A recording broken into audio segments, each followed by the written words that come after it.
personnage, parce que c'est ni un dieu ni un géant, nous a séduit.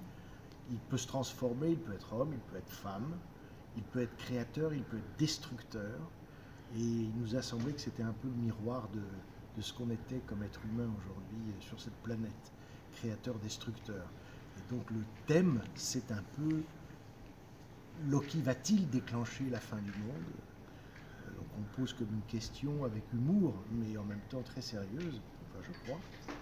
C'est-à-dire où on en est sur cette question de l'évolution de l'humanité.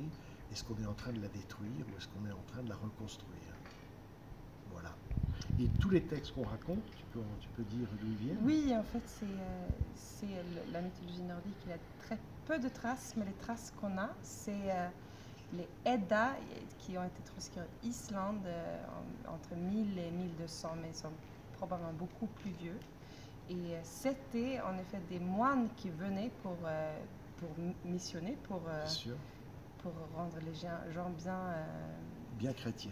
bien chrétiens, et ils sont quand même au passage voulu garder une trace de l'ancienne culture, qui était déjà en fait en train de s'effacer, mais les histoires restaient encore, les gens racontaient encore ces histoires.